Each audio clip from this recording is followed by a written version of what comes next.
Welcome back to Range Anxiety TV, and you're probably wondering what's so range anxious about a V8 Commodore. Well, actually in this modern day and age, plenty, because they do use a bit of fuel.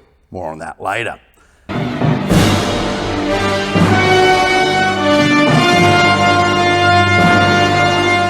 However, what we have here today is probably one of Australia's better cars, I think. I mean, I've always loved my Commodores. I've always been more of a Holden guy than a Ford guy. I've owned both late Commodores, I think about 7 or 8 of them, and a few Falcons as well, XR6 turbos and what have you. But however, Commodores always held a bit of a soft spot for me. They're just a nice thing, and the beautiful V8, starting with the LS1. Not a real big fan of the old Holden motor. They were just a bit sketchy, you know, and a bit old by the time they got sort of phased out, but these are a good thing. Now this here, 2000 or 2010 or 11 VE Ute, or sedan, sorry. My goodness, what was I looking at? It's got a boot, not a tray. Manual, 6-speed, is a good thing. However, they were quite maligned, this version of the engine, because they had what's called the L77 or L98 in them, and they were they had a few corners cut in them when GM designed them compared to the earlier LS1 5.7. These 6 litres had like plastic tensioners for the timing chain and little bits and bobs like that, but most importantly, they were a little bit weak and unreliable in the valve train and lifter department, and that is all because General Motors went down the road of this technology, which was cool then, and I don't even know if anybody bothers using it anymore, but it was called DOD, or displacement on demand. Firstly, before we look at that part of it, let's have a look at the modifications on this. Standard airbox is no longer connected. Instead, we have an Awesome brand. Awesome have been around a few years and do quite a good job, quite a good product over the radiator inlet. And we also have a set of pipes, decent headers on it. They look like 1.5s or 1 3/4, I think they are, into a twin 2.5-inch system on this one. So it's allowed the thing to breathe. And of course, we've tuned it up on the dyno. You're about to see it run. And we'll have a look at the results that we get out of that versus, say, an LS3. Because the 6.2, the 6 litre with these mods and nothing else done, will tune up like a stock 6.2. So you get that extra 200 cc's of effort from the modifications.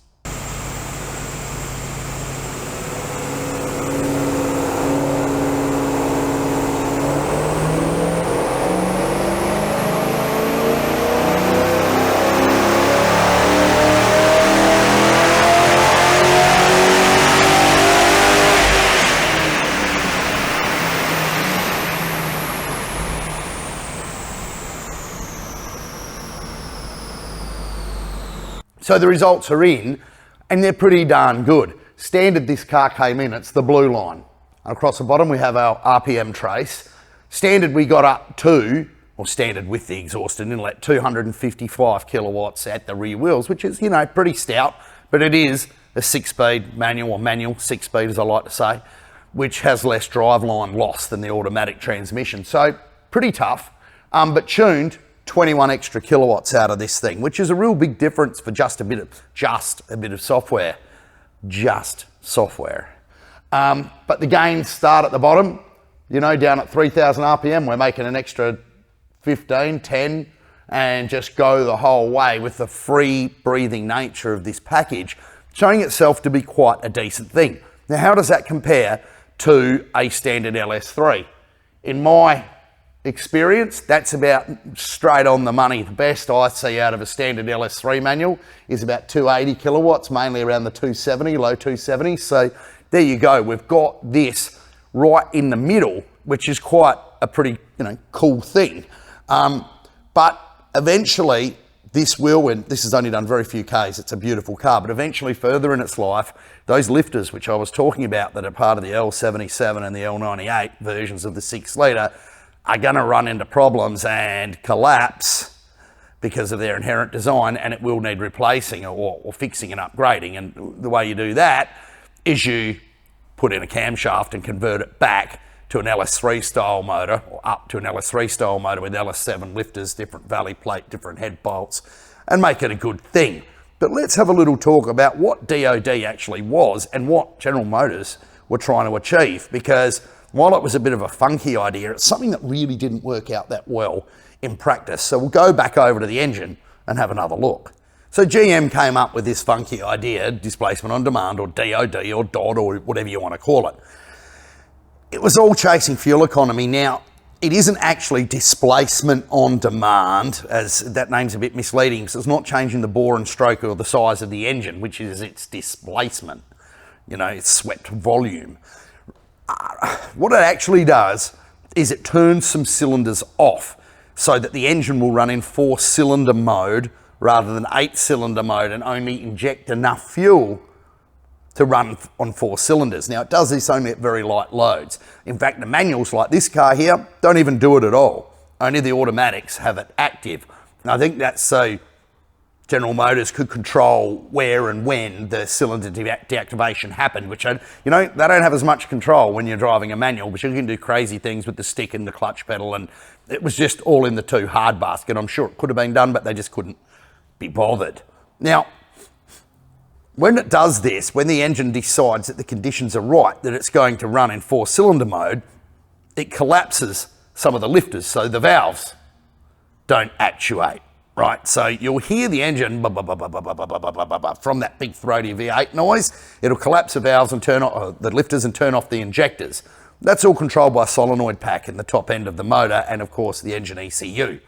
Now, it's a lot of complexity, and it came with quite a lot of reliability hassles, and no, I don't believe GM do it anymore, but I mean, we haven't had a new GM here for a while, so, you know, and maybe they'll all be electric soon anyway. But over the life of the vehicle, it was claimed, over the life of the vehicle, now the life of the vehicle is a big thing, claimed to give a 4% reduction in fuel consumption, which really, you know, you're not going to feel it that much, even with today's crazy prices. So I think it was one of those things, like the DeLorean's gull wing doors, that was a kooky idea and showed some promise, but in practice, it never turned out to be such a great thing. And certainly down the track, most of what I get from clients is turn the displacement on demand off, even if they've still got the lifters in it, because there's nothing worse if you've got a decent exhaust on a car, hearing it go into 4-cylinder mode, because it just sounds really bad. Standard exhaust, it's not that evident. Aftermarket exhaust, you can really hear it and it sounds crap. Also, with the reliability issues, we do a lot of conversions back to a conventional lifter, no DOD, write it out of the software, and at the same time, you put a nice little cam in them, which makes them quite a good thing. So, yeah, great idea at the time, GM. I mean, it's not just GM, Chrysler did it with MDS. They all had their different names for it. Quite a good thing at the time, bit like flex fuel, or a good idea, but really not needed, because sometimes when it comes to cars, and I'm a big believer in this, the simplest things are often the very best. So look, this hasn't been a huge episode, but I think it will explain what DOD is to some people and why these 6 litres, it costs a little bit of money to set them straight if it goes wrong, but they're generally always salvageable. So if you hear a big lifter tick in your 6 litre, know that it's got a lifter problem. Don't keep driving it. Book it in with someone that knows what they're doing, knows how to fix it and tune it. I hope that's been of some use to you, and thank you once more for watching, not listening to, A Range Anxiety.